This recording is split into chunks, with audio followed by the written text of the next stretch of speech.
Hey, welcome to State of the Game. So doing something a little bit different today. We're gonna watch some highlights, talk about these two teams, and whatever pops up, whatever we see.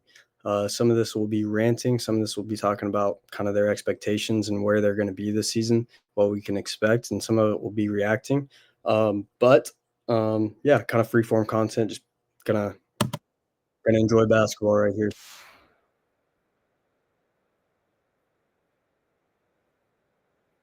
Big believer for a long time, and I've been a believer, but the other night really kind of put into perspective for me how confident he is on the court and how good of a shot creator he is, or maybe a shot maker. I should probably say, not necessarily a shot creator. But as far as like the Warriors, man, I don't think they have, you know, a whole lot of hope for this season, or at least I don't think they should. I do think the Warriors fan base is a little too anxious for a team that's won four out of the past 10 championships. Like I think you got to be a little bit careful for that. That may just be my perspective because I'm a Blazers fan. The best we've ever done in my lifetime is Western Conference Finals, and we got 4-0. So by the Warriors, actually. So I may be a little bit biased, but when I look at the Warriors, man, how rare is it for Steph and Jimmy to play together, much less Steph, Jimmy, and Draymond to be on the court at the same time? And at the end of the day, like, this team healthy is not a bad team because those three alone are so good together and they provide things that complement each other. But at the end of the day, I think, truthfully, the Warriors' best role players are near the level of most teams, lower tier role players. And that's just a fact, man. Brandon Podziemski is floppy. It's getting to the point where I'm not giving up on him or anything. I still like him, but he's just so sloppy.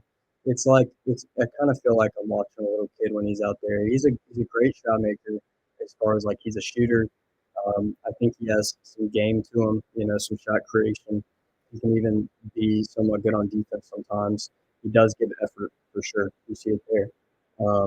Good job by Javon Carter, a guy I really like. But the point being is like Podziemski, I don't think he's getting any better, man. And if he is, he'll always just be a good role player, but nothing crazy. And they can't really expect him to fill in as a starter. That guy should get a whole lot more minutes. No, but Moody has not picked it up. Pazinski is not really developed. And then the big question that everybody has is Kuminga, right? Like Kuminga's got all the talent in the world. You put him in an isolation possession, he's probably good for a bucket 50% of the time, and that's super efficient. That's respectable. Problem is he's dumb. He doesn't understand sets. He can't make good decisions. He's never giving the right spacing. He never cuts when he's supposed to cut. He shoots at the wrong time. He's just a bad decision maker. And even with all the talent on defense, he just doesn't even make good decisions on that side of the court. Um, so the Warriors are struggling with that, right? Like they don't know if he's supposed to be a scorer, if he's supposed to be a go-to guy, if he's supposed to be a role player. And he doesn't really know either because he's really not able to commit to one, and the Warriors haven't been able to commit him to one either. But you look at the Warriors like Anthony Melton needs to get a lot more minutes if they were truly trying to compete.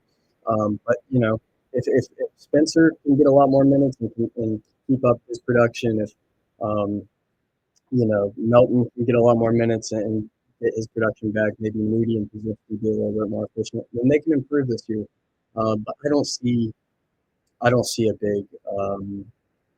big successful playoff run coming in the next couple of years, or at least definitely not this year. Not the way that team's built. I mean, you look at the teams around the league. I think the average team is built better than the Warriors and has more talent. You know, I guess Steph Curry alone may counteract that. But I don't know, man. I think the Warriors are sloppy. There's just so many times I watch where they're just not.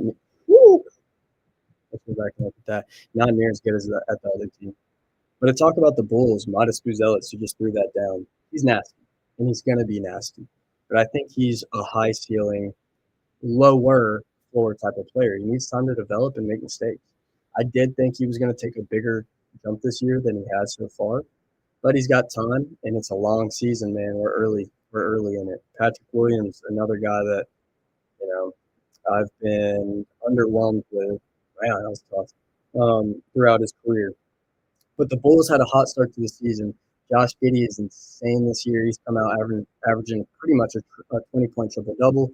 Coby White is a pure bucket. Nikola Vucevic has started being much more efficient, and he's clearly engaged. I'm not sure if it's a contract year for him, but it must be because this year he has just looked a lot more engaged, and he's in the right place, making the right decisions more times than not. He's a better defender than he was, and he's just more active. You can even see it there, like just his attention. But the Bulls do have a future. They have a little bit of draft capital. I think Buzelis is a super high potential young player. He clearly had a good game tonight. Giddey is great. I think that's who you build around. Coby White's a bucket. I wouldn't give up on him yet. Vucevic, is probably a short-term kind of bridge a gap type of player. But I think the Bulls, man, they're all right. The Bulls are all right, man. They got some talent over there. I think as far as like where they end the season at is really up in the air. I think so many teams you can make a pretty good prediction as to like what seed they're going to end up in or around. And both these teams are just so unpredictable, right? Like the Warriors could be a seventh or eighth seed, but they could also be totally out of the playoffs. The Bulls, same thing. And so they're both likely to me to be play-in teams, ninth and 10th seeds, possibly eighth. I wouldn't expect much more. And with all that being said, it probably seems like I don't like these guys, right? Like, even though I'm not a part of the business, enjoy basketball, I'm a part of the movement. I believe in enjoying basketball and looking at things positively. Now, that doesn't negate being critical, right? Like, I'm super critical of all these guys because they're the best in the world. That doesn't mean that I don't look at this positively.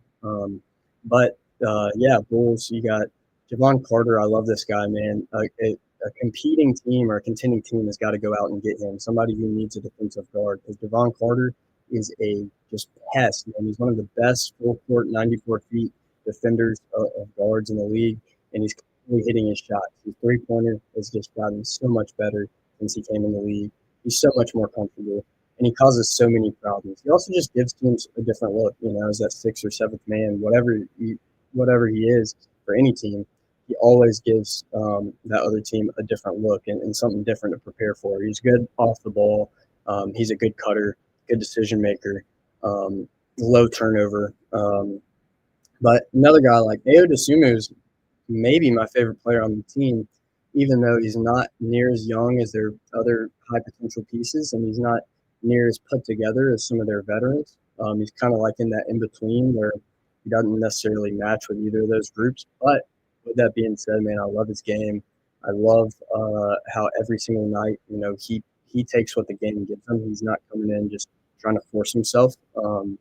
And I think there's a lot of value in a player like that, especially for a contending team. So between him and Javon Carter, I really hope somebody goes out there and gets them, or even Vucevic. And for the Bulls, right, like that is what you're looking for. You are looking to kind of build around these rebuilding high potential young pieces to have a bright future, even if that does sacrifice a little bit of the now. So it's not like they're going to make a huge playoff run anyway, right? How much are you sacrificing?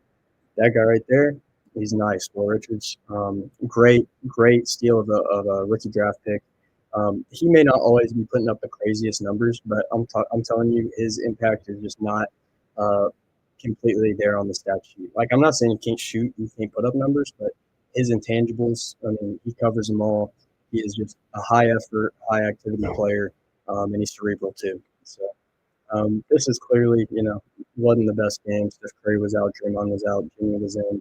The Bulls had a really bad night. They shot extremely inefficiently. The Warriors happened to shoot really efficiently. This is decently high scoring for the Warriors.